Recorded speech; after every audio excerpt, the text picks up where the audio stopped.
हमारी सरकार सबका साथ सबका विकास की नीति पर कार्य कर रही है। राज्य मंत्री प्रतिमा बाकरी। मैयर सतना सुनील कुमार दहिया की रिपोर्ट। मध्य प्रदेश बजट को लेकर राज्य मंत्री प्रतिमा बाकरी ने मैहर मां शारदा देवी प्रांगण स्थित सर्किट हाउस में पत्रकार वार्ता आयोजित कर सरकार की उपलब्धियों को विस्तार से पत्रकारों के बीच रखा। उन्हें वित्तीय वर्ष 2026-27 के बजट को प्रदेश की जनता के हितार्थ बताया। साथ ही सरकार द्वारा फ्री की रेवड़ी बांटने के सवाल पर भी जवाब दिया। लगभग 4,38,000 करोड़ का ये मध्य प्रदेश को विकसित करने के लिए रखा गया है।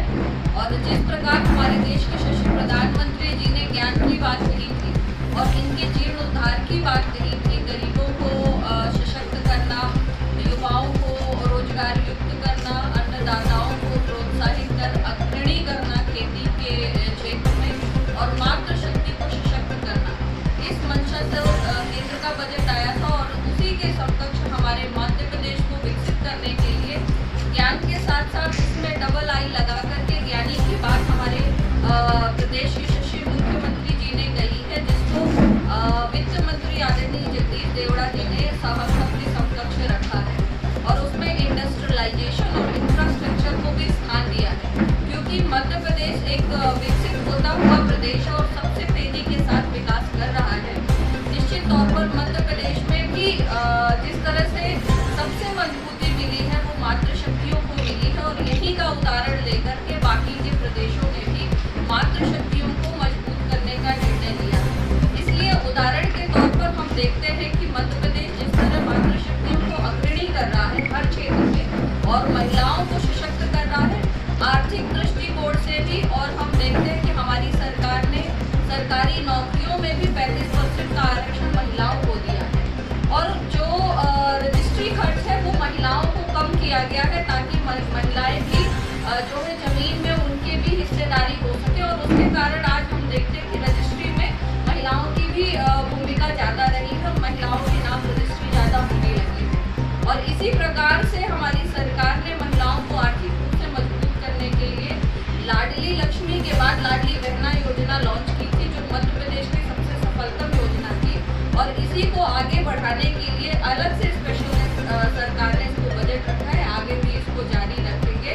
और महिलाओं को और मजबूती देने के लिए अब जो हमारी सरकार ने निर्णय लिया है उसमें जो हॉस्टल की फैसिलिटी के साथ साथ आगे अब उनको आर्थिक रूप से इंडस्ट्रियलाइजेशन में भी उनको मजबूत करने के लिए स्थान दिया है। इस प्रकार हमारी सरकार ने हर क्षेत्र में बजट को रखा है। माइनिंग का क्षेत्र भी हमारे यहाँ बहुत महत्वपूर्ण है और मध्य प्रदेश को विकसित करने में और उसके यहाँ के जो हमारे पदार्थ है वो बाहर बहुत उपजाऊ जमीन के बाद भी माइनिंग के क्षेत्र में भी हमारी जो मध्य प्रदेश है परिपूर्ण है और उसको भी विकसित किया है। इंफ्रास्ट्रक्चर आप देख रहे हैं कि प्रदेश का इंफ्रास्ट्रक्चर भी बहुत तेजी के साथ विकसित हो रहा है। और यहाँ न केवल देश के कोने कोने से बल्कि और देशों से भी हमने इंफ्रास्ट्रक्चर में भी पार्टिसिपेट करने के लिए व अन्य क्षेत्रों में भी पार्टिसिपेशन के लिए लोगों को आमंत्रित किया है, जिसके कारण मध्य प्रदेश को विकसित होने की गति तीव्रता के साथ मिली है। इस प्रकार मध्य प्रदेश का बजट हमारा जो ज्ञानी का बजट है वो बहुत ही पावरफुल बजट है। और मध्य प्रदेश को विकसित करने के लिए आज के दृष्टिकोण से ही नहीं बल्कि आगामी दृष्टिकोण से भी ये बजट बहुत सफलता बजट है।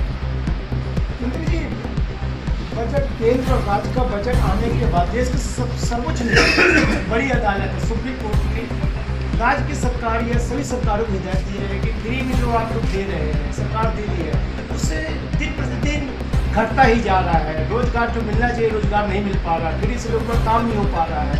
इसको किस नजरिए से देखते हैं? देखिए हम जो नजरिया इस क्षेत्र में रखते हैं फ्री बीज का कारण ये है कि उनको अभी हम आर्थिक रूप से इतना मजबूत कर दें कि उनकी जो डेली नेसेसिटीज है वो पूरी हो जाए, ताकि उनको आगे काम करके और आर्थिक रूप से मजबूत वो स्वयं हो जाए, सबल हो जाए कि उनकी जो उपयोगी की चीज़ें हैं जैसे आवास सरकार दे रही है वो जैसे ही पूर्ण हो जाएगा। सरकार खाद्यान्न दे रही है, खाद्यान्न के लिए जब उनके पास परिपूर्णता हो जाएगी तो धीरे धीरे सरकार जो है जब वो आत्मनिर्भर बन जाएगा, अपने पैरों पर सशक्त हो जाएगा। जो छोटे छोटे लघु उद्योगों की बात करते हैं, महिलाओं को